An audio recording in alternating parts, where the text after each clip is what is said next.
Mission impossible final reckoning কি সত্যি last chapter of the cinema? এই প্রশ্নের উত্তর পেতে আমি চলে গিয়েছিলাম সিনেমা হলে এবং প্রায় ৩ ঘন্টা ১০ মিনিট আমার লেগেছে সিনেমাটা দেখতে, যেখানে ২ ঘন্টা ৫০ মিনিট হচ্ছে রান টাইম, বাকিটা ওই অ্যাড ইন্টারভেল হ্যান ত্যান এই সমস্তর ভিতরে গেছে। তো কিরকম হলো?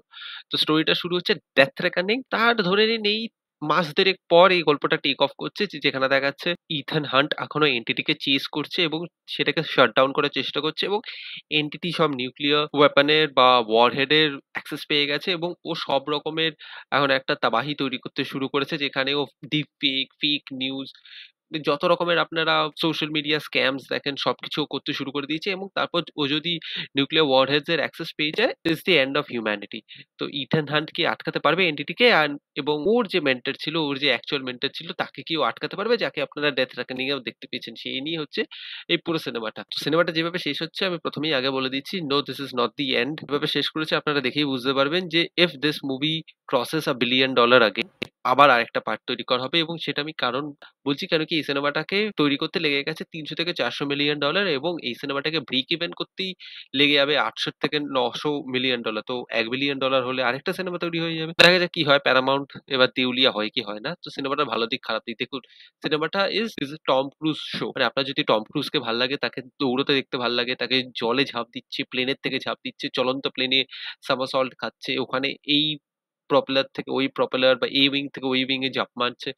যত রকমের ক্রেজি শিট হতে পারে, আপনি যদি টম ক্রুজকে করতে দেখতে চান, তাহলে এই সিনেমাটা আপনারা যান, দিস ইজ ফর ইউ। মানে সামার ব্লকবাস্টার যেরকম হয়, আমেরিকা যেভাবে ডিজাইন করে, বিগ এক্সপ্লোশন, নিউক্লিয়ার ওয়ার হবে, এই হবে, সেই হবে, মানে সবকিছু রয়েছে পপকর্ন এন্টারটেইনার হিসেবে, তাহলে আপনারা যান, আপনারা এনজয় করবেন। এবং এখানে যে অ্যাকশন সেট পিসেস রয়েছে, সেই সেট ডিজাইন গুলো রয়েছে, সেইগুলো খুব ইন্টারেস্টিং, এবং সেখানে কিছু কিছু জায়গা সত্যি খুব ভালো। একটা সাবমেরিনের ভিতরে একটা রয়েছে, যেটা আপনারা ট্রেলারেও দেখতে পারবেন, যে একটা স্যুট পরে নেমে পড়েছে। হ্যাঁ, ওইখানটায় মোটামুটি ভালো সেট ডিজাইনও হয়েছে, এবং সেখানে অ্যাকশনের টেনশনও রয়েছে, এবং এয়ারপ্লেনটা আপনার দেখতে প্রচন্ড ভালো লেগেছে, ভিজুয়ালি প্রচন্ড স্টানিং রয়েছে, এবং ওখানে স্টান্ট ওয়ার্কটা অসাধারণ হয়েছে, সেটা আমাকে বলতেই হবে। তাছাড়া বিভিন্ন রকম রয়েছে, ফুট চেস রয়েছে, বাইক চেস রয়েছে, কার চেসেস রয়েছে, প্রচুর কিছু রয়েছে, চলন্ত প্লেন থেকে জলে ঝাঁপ মেরে দিচ্ছে সমুদ্রের ভিতর, তো অনেক কিছু রয়েছে।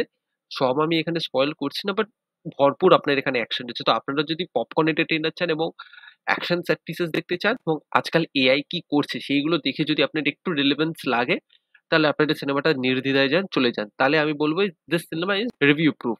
বাট আপনি যদি অ্যাকচুয়ালিতে ভাবেন, এখানে প্রচুর কিছু না কল ব্যাক করছে, মানে ফার্স্ট পার্ট থেকে শুরু করে ওই যে ওরা ডেটা চুরি করতে গিয়েছিল, ও সাসপেনশন হার্নেস দিয়ে নেমেছিল, সেখানে সেখানে ছুরির কল ব্যাক।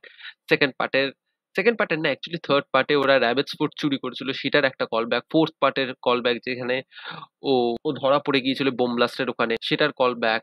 ফল আউট এবং রোগ নেশনেরও কিছু কিছু কল ব্যাকস রয়েছে। ব্যাপারটা হচ্ছে সেগুলোর এত বেশি কল ব্যাক হয়ে গেছে, এবং সেগুলোকে না মানে ন্যারেটিভটাকে চেঞ্জ করে দেওয়া হচ্ছে সেখানে। মানে সেখানে যে জিনিসটা হচ্ছে জোর করে এটার সাথে তার একটা প্যারালাল ড্র করা হচ্ছে, বা সেটাকে এখানে কানেক্ট করানোর চেষ্টা করছে, সেই জিনিসটা না ওভারডু হয়ে গেছে। সেই জিনিসটা মজা দিচ্ছিল না। মানে হয় আপনাকে সবকিছু জানতে হবে, বা ওই সিনেমাগুলো দেখে যেতে হবে, তাহলেই আপনি মস্তি পাবেন। আর তা না হলে ওখানে ন্যারেটিভ চেঞ্জ হচ্ছে। আমি জানি, মানে আমার দেখা আছে মিশন ইম্পসিবল, আমার সত্যি খুব ভালো লাগে। তো আমি বুঝতে পারছি যে ওখানে কিছু ন্যারেটিভ এখানে চেঞ্জ করে মানে ফিট করানোর চেষ্টা করা হচ্ছে। তো সেই জিনিসটা আমার একটু খারাপ লেগেছে। হ্যাঁ, ইনিশিয়ালি যখন কল ব্যাক হচ্ছিল, সেইখানে যে ডেটা সায়েন্টিস্ট ছিল তার একটা কেমিও টাইপস এর মতন রয়েছে, সেটাও আপনারা দেখতে পারবেন। ছুরির একটা কল ব্যাক রয়েছে, সেইগুলো থেকে মস্তি লাগছিল। কিন্তু জিনিসটা না রিপিটেটিভ হয়ে যাচ্ছে।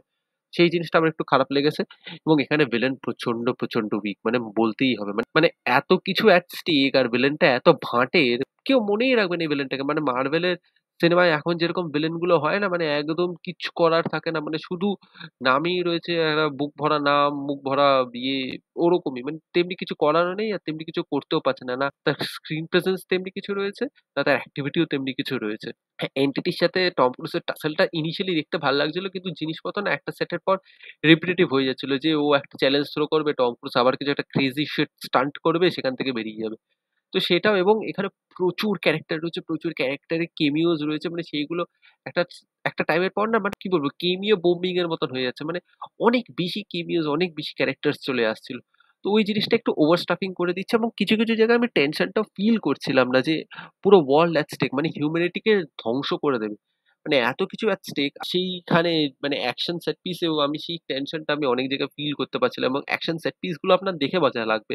পাগলামি করছে টম ক্রুজ সেখানে, বা অ্যাকশন সেট পিসে একটা রয়েছে যে দুটো জায়গায় সাইমেন্টেনিয়াসলি অ্যাকশন হচ্ছে এবং সেটাকে ভালোভাবে স্টিচ করেছে যে এখানে একটা ঘুষি পড়ছে, ওখানে ইমপ্যাক্টটা দেখানো হচ্ছে। কিন্তু দুটো আলাদা, আলাদা জায়গায় আলাদা, আলাদা লোক অ্যাকশন করছে। তো ওই ডিজাইনিংটা ভালো হয়েছে। কিন্তু অ্যাকশন সেট পিসটা কি সত্যিই দরকার ছিল এত বেশি? তো সেই জিনিসটা না মানে স্টোরিটাকে সেটা বেশি সার্ভ করছে না। বরঞ্চ স্টোরিটাকে আটকে দিচ্ছিল কিছু, কিছু জায়গায়। মানে সাবমেরিন-ওবমেরিন হ্যান-ত্যান ওইগুলো আমার দেখতে ভাল লাগছিল। কিন্তু একটা পয়েন্টের পর ইন্টারভেল এর কাছাকাছি এসে না এত বেশি অ্যাকশন সেট পিস আসছিল মানে জিনিসটা একটু স্টল হয়েছে। স্টোরিটা একটু স্টল হয়ে যাচ্ছে। তো আমার মনে হয়েছে এই সিনেমাটাকে ইজিলি মানে অ্যাকশন সেট পিস গুলো হ্যাঁ, দেখতে তো অসাধারণ লাগছে। বাট স্টোরিটা যেহেতু সার্ভ করছে না ইজিলি না ২০ থেকে ২৫ মিনিট কেটে বাদ দিয়ে যাওয়া যেত এবং সিনেমাটা আরো বেশি টানটান হতো, আরো বেশি এক্সাইটিং হতো। মানে ৩ ঘন্টা একটু বোরিং হয়ে গিয়েছিল ওভার স্টাফিং এর জন্য। অল ইন অল আমি বলব ইটস আ মিডিওকার সিনেমা। মানে আমার দেখা 'মিশন ইম্পসিবল' ফার্স্ট পার্টটা সত্যি আমার খুব ভাল লেগেছিল। 'ফল আউট'টা আমার ভাল লেগেছিল। 'রোগ নেশন' ভাল লেগেছিল। সেই লেভেলে আর পৌঁছতে পারল না। মানে যেহেতু টেনশনটা নেই, এত কিছু at stake বাট তবুও ওই আপনি টেনশনটা ফিল করতে পারছেন না। Just action set piece to action set piece move করছে। সেগুলো দেখতে আমার সত্যিই খুব ভাল লাগছে এবং টম ক্রুজ ফাটিয়ে অভিনয় করেছে এবং তার সাথে যারা কো-অ্যাক্টরস রা রয়েছে, সাপোর্টিং কাস্ট রয়েছে সবাই প্রচন্ড ভালো অভিনয় করেছে। কিন্তু এত বেশি ওভারস্ট্যাপিং হয়ে গেছে সেই জন্য আমার একটু আন্ডারওয়েলমিং লেগেছে। It's an average cinema.